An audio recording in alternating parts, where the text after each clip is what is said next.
Nah, He you never was no, flexed. no. How was it taking reps with Drew Brees? Now, see, that's different. Now, that right there, yo, it was a blessing, bro. Because, like I said, when I got there, when I got there, everything was so like I was so in awe, bro. I was in awe. I ain't gonna lie to you. Like I was in awe. Like being from, from the area we from, and you know what I mean. Like Yeah, it wasn't too many dudes that made it big, and the biggest names yeah. that we did have weren't that big of names at that level. So Hmm. when I got there, and the first time I met Drew, you know what I mean. We playing catch. And he like, yo, RJ, I'm Drew, and I'm like, yeah, I know. He's like, can you catch the ball for me? Like catch these passes. And I said, yes, sir. And I'm like, yo, what? Like, yes, sir. Like, this dude my teammate now. And Drew looked at me. He like, yo, like, easy. Like, I'm your teammate. Like, I'm not, you don't got to say that. And Yeah, that just shows, like, how shocked I was to be at that level. And that yeah. that kind of was my issue my first year. Like, I felt like I was in a position where I didn't belong. You know what I mean? Like, I was lucky Hmm. to just have made it there. You know what I mean? And I kind of lost that dog mentality. Like I'm just here, like by the skin of my teeth. Like, do I really deserve to be here? And I was kind of taking like a passive approach to everything. You know what I mean? Hmm. So like now that I'm older, now that I'm 4 years in, and I look back, like I do regret that. I regret that I lost that dog mentality, like that I had at UNH, that I had at Arundel, that I felt like I didn't belong, and that kind of killed me my rookie year. But I was still doing my thing. I was able to make practice squad. Yeah. I was able to stay up there. I got released. After I got released, I ended up going to the Falcons. I signed with Atlanta. I was on with the Falcons, so I went from Drew Brees and Brandon Cooks to Matt Ryan and Julio Jones. You know what I mean? So I learned a lot. Like I was in the locker room. I was in the meeting rooms with Julio. I was at practice every day with Julio Jones. You feel me? It So like goes it goes right back to the high school thing where you was taking in all of the notes when the guys were in front of you, understanding the exactly, process. bro. Yeah. Just learning, bro. And Good. then my second year, I went back, and I kind of got that dog mentality back to me. You know what I mean? I was like, yo, I'm making it this time. Like this is gonna be my year. Yeah. But just the nature of the business, it didn't work out for me. But after that, after I got released from there, that's when I started exploring my options up north. I started exploring my the CFL connections and things Yeah. like that.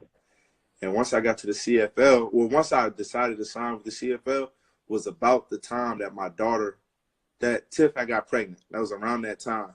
So then that right there alone, that's when that whole dog mentality, that's when that thing came right back, just like that. Just That was kind realizing of yeah. that I had a mouth to Yep. feed, that I had a baby Yep. girl on the way, bro.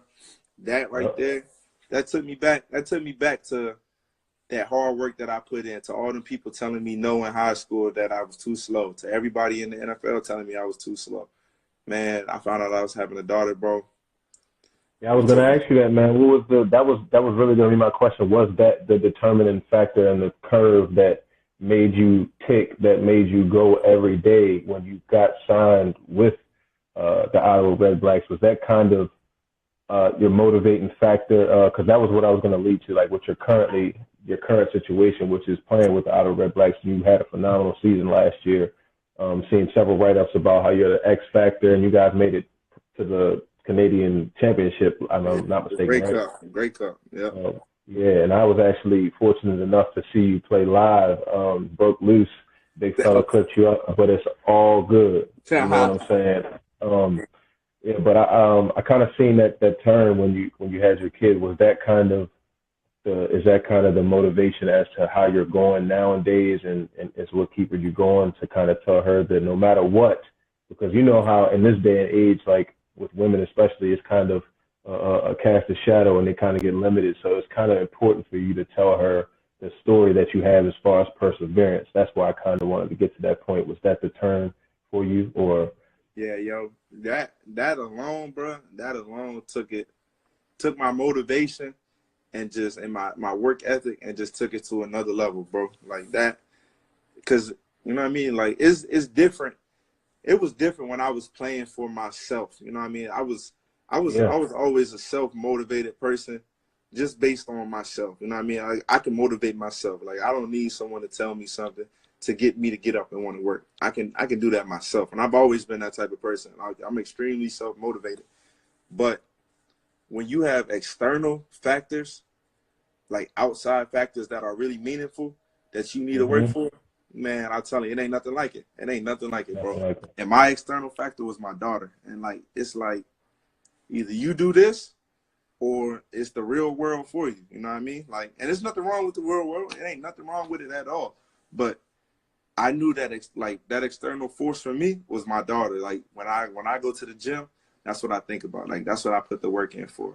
And when I got to camp, and like I said, when I was in New Orleans and I took that back seat, that passive role, and that was dead, bro. That was dead. Everything I did was for her. Like, listen, it's either you gonna get this and my daughter don't eat, or I'm gonna get this and, you know what I mean, you gotta figure something else out. And it was like, yo, I can't let my baby girl go hungry, you know what I mean? I gotta get them, you know what I mean? So like, that's when that dog came back out, and I really I took it to a whole nother level, bro. And like, they didn't even expect me. I spoke with the GM. They didn't even expect me to, like, coming into camp. They didn't expect me to make it out of camp. Like, they didn't have big plans for me, nothing like that. And then they saw me in camp, and I kept speaking with the offensive coordinator. They were like, "Yo, RJ, like, I can see this fire in your eyes." Like, my receivers was like, "RJ, I can see you've been putting a lot of work in." And I'm like, you know what I mean? Like, it wasn't just for me anymore. It was for, I had an external factor, you know, why I had to play. And that allowed me to go out there and have the season that I had. And now that I've had that season, I'm kind of getting back to that role of, you know what I mean, that UNH. It's starting to feel like UNH again to me. It's starting to feel like Rundle again to me. It's starting to feel like I'm out there being comfortable again. You know what I mean? I'm not out there telling people, yes, sir. Like, you know what I mean? I belong here just as much as you belong here. You know what I mean? Yes, and that's coming back to me. So I would definitely say that had the birth of my first child, definitely put me in this position where I'm at today, for sure. Beautiful blessing, man. Beautiful blessing, man. Hell of a story, hell of a work ethic, man. I've seen it firsthand, man. First of all, congratulations on your season. I know you're not satisfied, so I know you're ready to attack this next season, man. And well wishes to you. I mean, I'll see you definitely. You already know, so definitely holler at you. But I appreciate you for coming on and sharing some insight as far as what it took, man. And congratulations on, like I said, child, and all the success you having and everything like that. And talk to you soon, man. Appreciate it, dog. Appreciate that, bro. I'm gonna holler at y'all, bro. Most definitely. Already, yo. Appreciate it. Yeah. All right. All right, man. Appreciate y'all for coming on, man.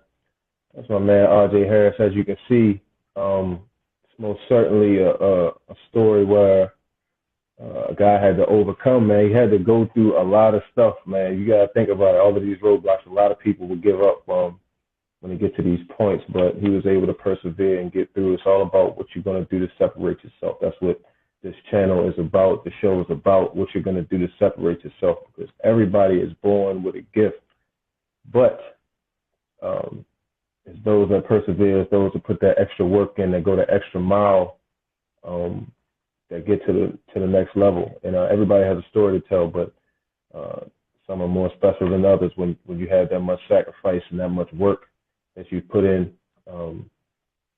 Man, you gotta do nothing but applaud it, man. You can't do nothing but congratulate that man on where he's come, and if you know where he's come from and what the rarity of what he's done, you be damn happy about him too. So thank you guys for tuning in tonight. Be on the lookout. I'm gonna definitely be showing you guys some behind the scenes of his workouts leading up to his return, going back to Ottawa this year. So be on the lookout for that. Also, the Shooter's Touch with Omar. We're gonna get back to that pretty soon. I got some other things coming up in the fold for you guys as well. So stay tuned, man. Give you guys a lot of news. Updated as quick as possible. And I appreciate all you guys for tuning in tonight. To answer your question, this will be on YouTube. The link for the channel will be in my bio. Just go to the bio, click the link in the bio.